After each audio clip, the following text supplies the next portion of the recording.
Hello and welcome to some more Star Citizen with a highlight of the Squadron 42 and Star Citizen monthly reports with a focus on features and updates that the teams are working on now. There's a lot of juicy info here with work on new planets, some secret teasers, server object container streaming work on persistence, which may lead to saved progression between major patches, new gameplay and improvements, some of which are coming soon. For gameplay, they've been prototyping several new missions that will task players with, among other things, recovering hijacked ships, solving puzzles in a new location, capturing points, and helping the criminal community. The next expansion of the law system was worked on, which will involve paying fines, removing crime stats, and impounding ships. They also continued developing 3 important yet currently secret features, probably for CitizenCon. Tweaks and bug fixes were added to the Combat Assist Service Beacon missions. These new versions have more variation, some of which are considerably more difficult and profitable for higher skilled players. This is true of other missions that CIG are currently working on. Part of this is because of the mission sharing system, where they are now encouraging players to work together in missions. It's a core of Star Citizen being multiplayer. They currently are improving mission givers with an eye towards implementing new ones as well, creating new displays for the Hurston Central Business District main hall in Lawville. They've been working on being able to consistently spawn vehicles in a more stable and predictable way as well, so no more oddly spawned vehicles or not being able to get in your ship or your ship falling through the landing pad. Arena Commander and Star Marine have been getting some dedicated updates as well. Dying Star, that map there has been made a lot larger.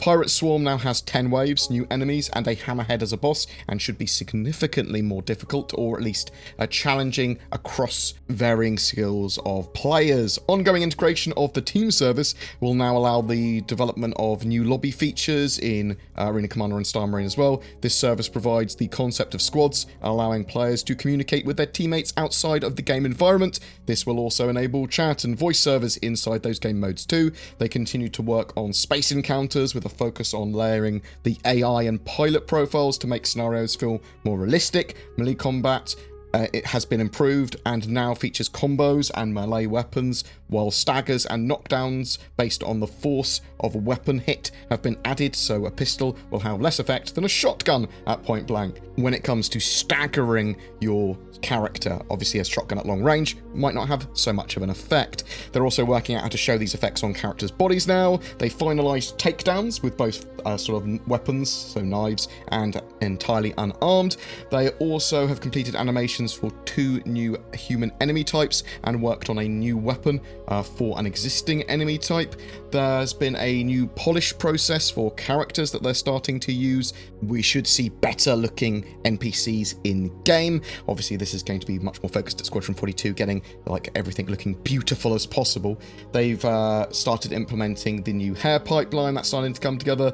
They've been working on a new way to dynamically populate a locker with an NPC's outfit and gear. They're also developing new pipelines that will eventually lead the way to new characters and animals in the Persistent universe. Yes, they did say animals, and we know that they've been developing, at least in concept, some animals for a while. I'm looking forward to them being in game. They are adding temperature to the actor status system, so this is going to track temperature. You'll be able to see what temperature your sort of like proximate area is, and it's going to affect character and NPC's performance and health depending on how hot and cold they are, and takes the environment, humidity and wind chill, stuff like that, all into account.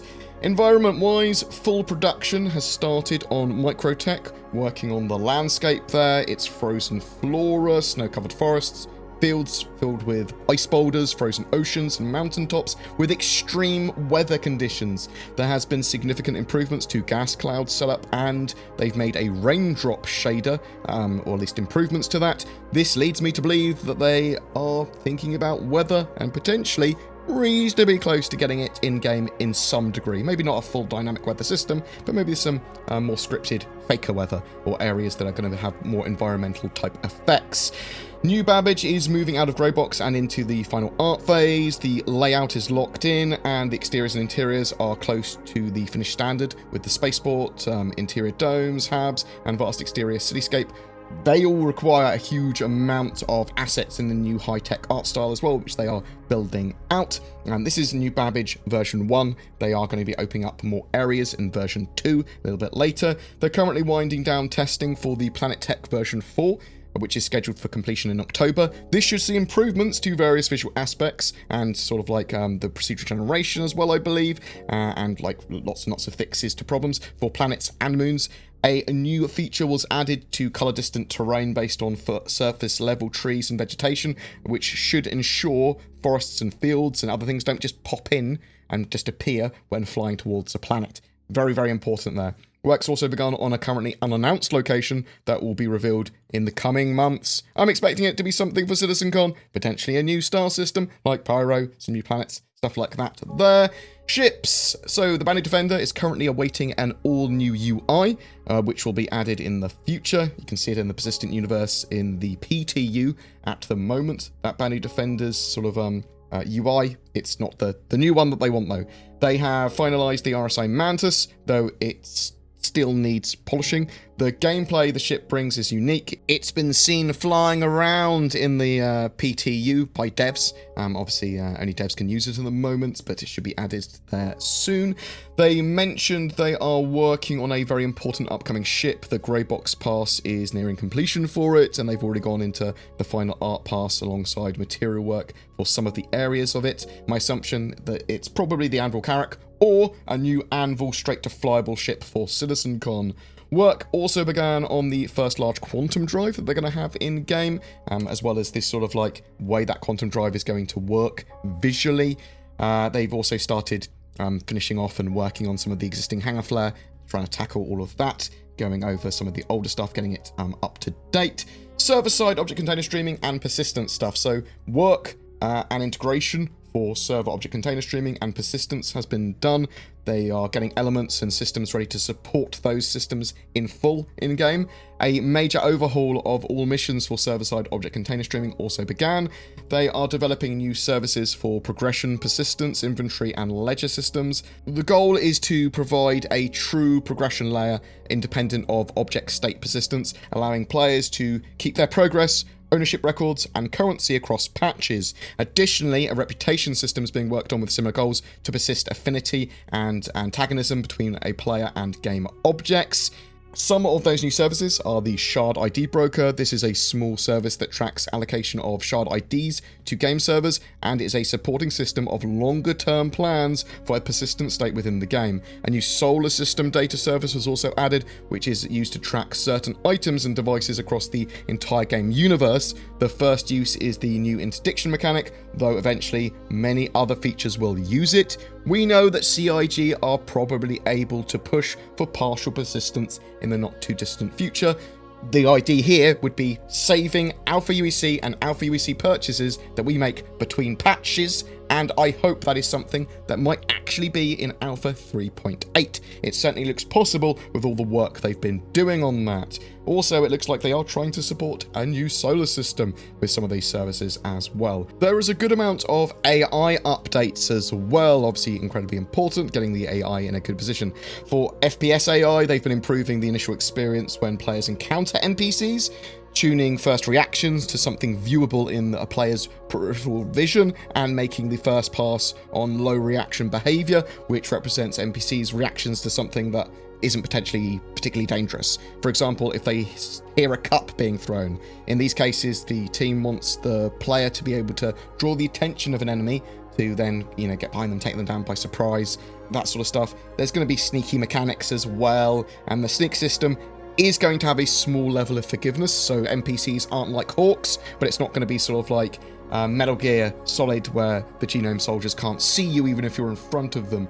They made the first pass on accuracy and targeting controls for characters, so this includes basically having NPCs try to prefer the chest when they're firing, but eventually that accuracy is going to sort of like be defined on the skill system. Are they in the military? Are they a civilian? Are they scared? That sort of stuff, and each of these sort of like characters will have their own stats. Players won't have stats, they're going to be entirely based on their own skill. NPCs in-game do have stats. If you see what I mean, ship AI worked to improve and balance ship behaviors with a focus on the defend target logic. They also cleaned up the landing and takeoff code and slightly refactored how quantum travel logic works.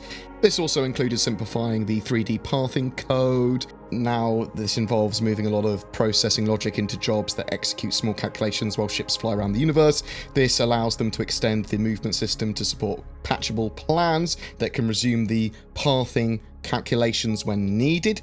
Basically, we'll see smarter AI and AI able to move around areas more sensibly. Social AI have been working on infrastructure, behaviors, and schedules, trying to get schedules there for NPCs and making sure they've got the appropriate job roles. They've prototyped the item provider, a usable that provides an NPC with all the necessary elements to prepare a specific item. For example, a beer tap is an item that can provide beer, a fridge is an item that can provide food, bottles of water, that sort of stuff. And that's more than just an example, because they've been working on bartenders using those particular systems as well.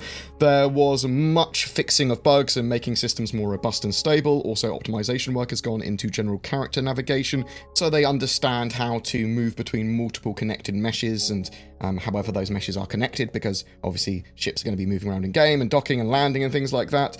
This also allows modular creation of spaceships and stations to correctly define navigation volumes that can be connected to each other. It also opens up a lot of possibilities to NPCs who can now systemically path through different sections of a spaceship or station.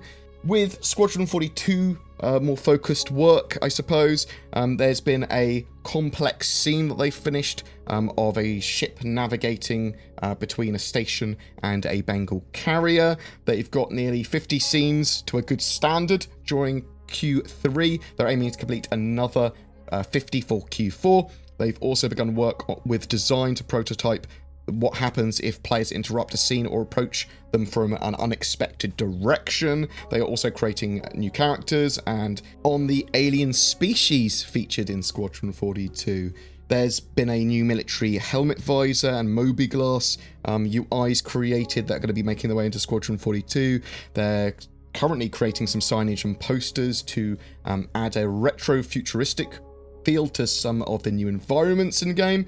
And that's it for this month. I hope you liked the more combined format of Squadron 42 and Persistent Universe updates being together, as they do share tech. It makes sense to me. Do you think we might see Alpha UEC and purchase persistence between patches in the near future? That would be massive for me. I think that would be one of the sort of like a big pushes of Star Citizen becoming a lot more mainstream, a lot more playable. What do you think we'll see at CitizenCon? Are you looking forward to Alpha 3.7 going live, potentially on the 10th of October? Whatever your thoughts, I'd love to hear from you in the comments below. Every month we have a ship giveaway. For October, it's an Anvil Carrack Explorer ship that should hopefully be flyable in Alpha 3.8 at the end of the year. Just comment on any of my videos made during October to be in for a chance to win that. There's an Azatec giveaway as well. They make cool CPU coolers. See what I did there? And at the moment, they're giving away 8 of these lovely CPU coolers with my logo on. So there's a lot of BoredGamer branded ones. I'll put a link down below for that separate giveaway too. I am also shilling for NordVPN and Shadow gaming PCs. So use the code BoredGamer for discounts there. NordVPN. In a world of censorship and privacy issues, VPNs allow you to browse the net and play games in more safety. NordVPN has many benefits over free VPNs, and that's why I shill for it. Some of you also might be interested in Shadow cloud gaming stuff. This allows you an alternative to sort of like buying and maintaining your own gaming PC. You can stream a custom Windows 10 environment to devices like your phone, a laptop, or a crappier, lesser PC, and bam, it's fantastically powerful and it's maintained and hardware is regularly updated for you. It's a fantastic service, Shadow. Cloud gaming certainly has quite a big future ahead of it. If you'd like to further support my channel, please consider subscribing, sharing this video, ringing the YouTube bell so you get notifications when a video goes live. This is a channel that is funded by the community via donations, Patreon members, YouTube members, and anyone else that wants to get involved with comments and helping. Thank you to everyone that goes the extra mile. Take care, and I will see you in the verse.